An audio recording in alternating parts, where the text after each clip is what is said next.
નમસ્કાર મિત્રો, ધર્મ ભક્તિ નેચરલ ફાર્મ, હું લલિત સુહાગિયા. આપણે અવારનવાર કહેતા હોય ગાય ગામડું ને ખેતી સાથે જોડાઈને રહેવું જોઈએ. ત્યારે આજે સૌરાષ્ટ્રના ભાવનગર પંથક, ગોહિલવાડ, સંત સુરાને દાતારની ભૂમિ એવા કૃષ્ણકુમાર સિંહજીનું આ ભાવનગર સ્ટેટ અને મહુવાનું કરમદિયા ગામ, જ્યાં આપણે રમુભાઈ દુલાભાઈ ઠુમર જેવા અમારા સંબંધી અને મિત્ર સુરેશભાઈ, એમના સસરાનું ઘર અને એમની વાડી આજે આવ્યા.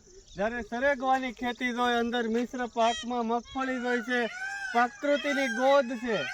જો અવાજ સાંભળો, મોરલા બોલે છે, ડુંગરાળ પ્રદેશ છે, તો આપણે ગાય રાખે છે.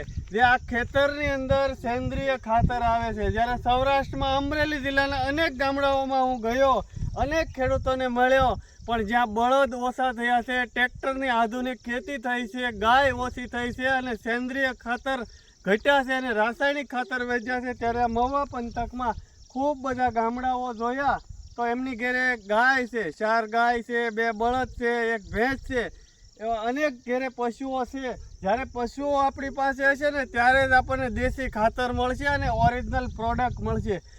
હું એમ કહું કે કદાચ ગ્રામ્ય જીવનની અંદર ખેડૂતો પાસે 5 પછી કે 50 લાખની બેલેન્સ નહીં હોય, જ્યારે શહેરોમાં કરોડો અને અબજોના માલિક હોય છે, છતાં એ ગ્રામ્ય જીવન ખૂબ સારું હોય. એનું કારણ કે એનું સ્વાસ્થ્ય ઓરિજિનલ છે.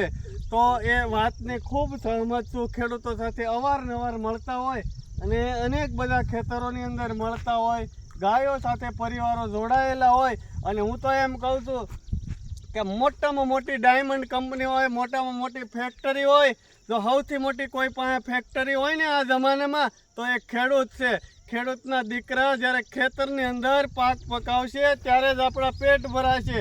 જ્યારે હું તો એમ જ કહું છું કે આ દુનિયાનો સર્વશ્રેષ્ઠ ઉદ્યોગપતિ હોય ને તો એ ખેડૂત છે. આવો આપણે સૌ સંકલ્પ લઈએ, પ્રાકૃતિક ખેતી કરીએ, ગાય સાથે જોડાઈને રહીએ. અસ્તુ વંદે ગૌ માતરમ, ભારત માતા કી જય.